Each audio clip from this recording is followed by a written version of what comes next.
You're paying more for less. And the box was designed so you'd never notice. Here's the proof. 2 boxes of the same cereal bought a year apart. Same shelf, same orange packaging, same price. $4.79, both times. One says 19.3 ounces. The other says 18.1 ounces. Nobody called you. Nobody sent a letter. Nobody asked permission. A company just decided the box would weigh less and bet you wouldn't check. You didn't. That wasn't a mistake. It was the plan. Tested, approved, signed off on by someone who's never once stood in this aisle.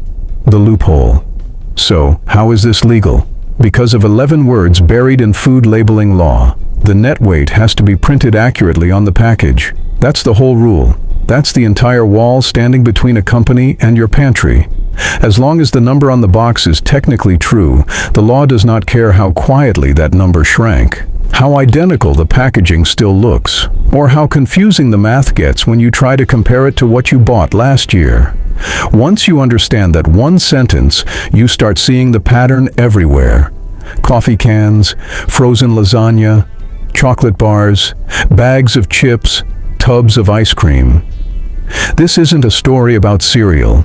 It's a story about what happens when an entire industry finds a legal gap wide enough to drive a profit margin through, and what happens when ordinary people, lawyers, and eventually entire governments start dragging that gap into the light. The price tag that never moved. If the rule is just 11 words long, how did an entire industry quietly build a business model on top of it for years without most people ever noticing? It started small. It always does. Stauffer's family-sized lasagna used to weigh 96 ounces. Then, without an announcement, it became 90 ounces, a quiet 6% cut. Oreo Thins family-size bags dropped from 13.1 ounces to 11.78 ounces. Almost 10% less cookie, the exact same shelf price standing next to it. None of these were recalls. None of them made headlines at the time. They were decisions, made deliberately, engineered around a simple bet about human psychology. Because here's what the industry understands better than the rest of us. Nobody weighs their groceries. People tip the box, listen to the rustle, eyeball the bag, and make a gut call about whether it'll last the week. That instinct, that completely ordinary, completely human shortcut, is exactly the gap this strategy was built to live inside. A LendingTree survey found that 71% of people say they've noticed shrinkflation hitting their own groceries in the past year. 7 out of 10 people. Not a fringe complaint, not an internet conspiracy theory. Something close to a universal experience, happening to almost everyone, almost simultaneously, while almost nobody compared notes with the person standing next to them in the checkout line. That's not a coincidence playing out across hundreds of companies at once. That's a strategy, running quietly, at scale. For years, nobody fought back in a way that mattered. Then one woman did something almost too simple to believe. She just compared the numbers. The woman who counted the fries. For years, the industry's defense barely needed saying out loud. Technically legal, so functionally untouchable.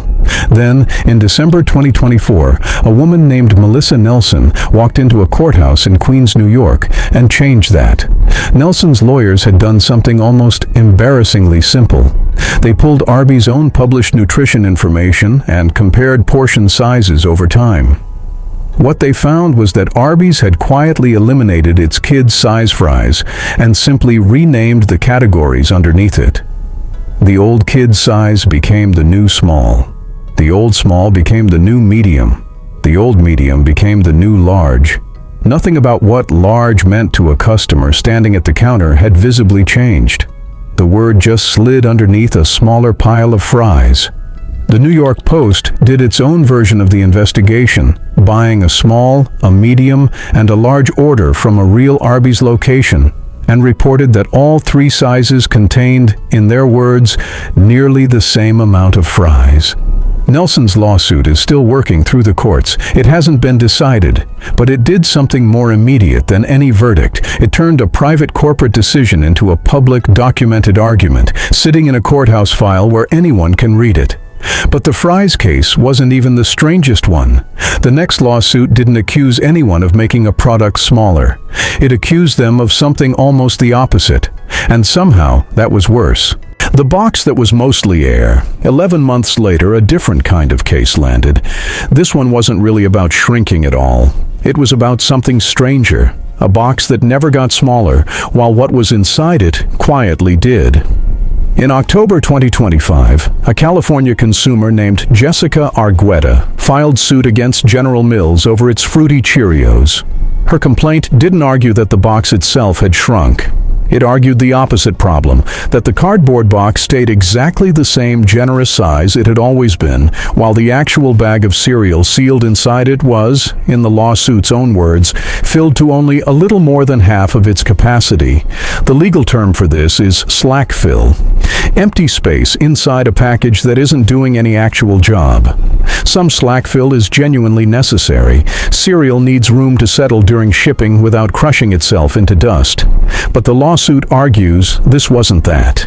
It argues the emptiness was simply there, doing nothing except making a half-full bag look, from the outside, like a full box.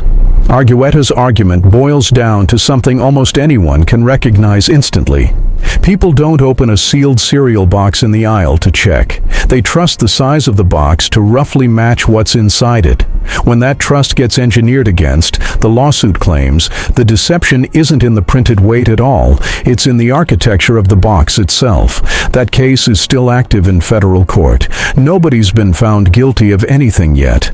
But the argument it's making, that a package can lie to you with its shape, even while every printed number on it is technically accurate, is exactly the kind of case that makes companies nervous, because it attacks the loophole from an angle the 11-word rule was never built to defend. In America, every one of these cases is still sitting in a courtroom, unresolved. But across the Atlantic, one country had already reached a verdict. The chocolate bar that lost in court. The pattern didn't stay an American problem. It went to Germany, and in Germany, it actually lost. In early 2025, Mondelez quietly cut the size of its iconic Milka chocolate bar from 100 grams down to 90 grams. The purple packaging barely changed. The shape stayed familiar. The price, instead of dropping with the smaller bar, actually climbed from roughly €1.49 to €1.99. Hamburg's Consumer Protection Office sued. In May 2026, a regional court in Bremen ruled against Mondelez. The judge's reasoning is the part worth sitting with. They said that simply printing the new, smaller weight on the package wasn't enough to prevent consumers from being misled.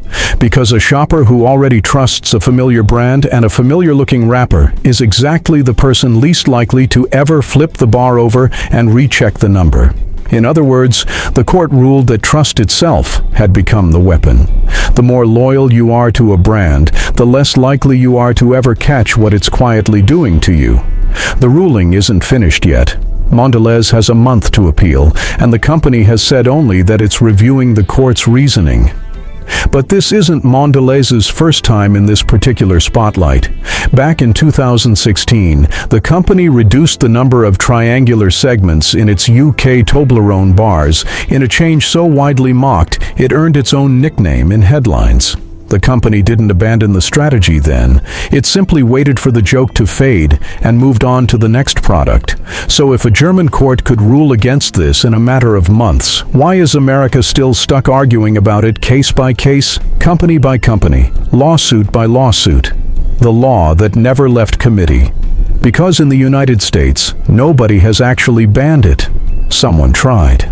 Senator Elizabeth Warren introduced something called the Shrinkflation Prevention Act.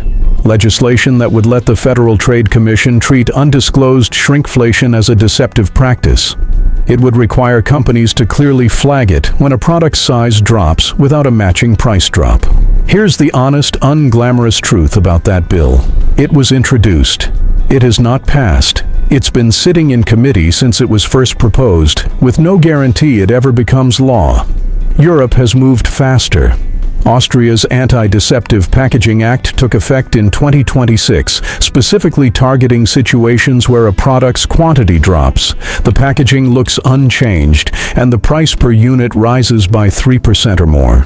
France and Hungary have been exploring similar rules. America, for now, still runs almost entirely on the 11-word loophole: print the number accurately, and the rest is up to the shopper to notice.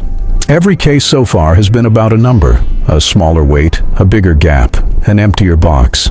But the next version of this strategy doesn't even bother changing the number at all. The word that's worse than shrinkflation. Here's the part that should actually worry you more than any single chocolate bar or fast food fry portion. Industry analysts have started using a new term: skimpflation. It's not just about a smaller box, it's about a quietly cheaper recipe hiding inside a box that never changed size at all. Less real cheese, more filler, a thinner cut of meat, while the packaging gives you no visual or numerical signal that anything is different. A smaller box at least tells you something happened, even if you have to notice it. A cheaper recipe inside an identical box tells you nothing at all, and there's a sentence now circulating in corporate strategy guidance that says more about the entire industry's mindset than any lawsuit could. Before approving a size reduction, a company should ask itself whether it would still make that same decision if every single customer noticed it the next morning. Think about what that question actually implies. The whole strategy is built on the assumption that you won't. So here's where all 6 of these stories actually leave you standing. Not in a courtroom, not in a committee hearing, but in an aisle, holding a box. What you're actually holding. So the next time you're standing in an aisle, holding a box that looks exactly like the one you remember, ask the question that all of these lawsuits, in their own way, are really asking on your behalf. Is this still the same product, or is it just wearing the same costume it always has? Somewhere, in a room you'll never sit in, that question already has an answer. They're simply betting you'll never think to ask it. If this changes how you'll read a label next time, subscribe. There's more of this industry's playbook still to uncover. Drop a comment with the product where you noticed it first. I'm willing to bet half the comments section names the same 5 brands.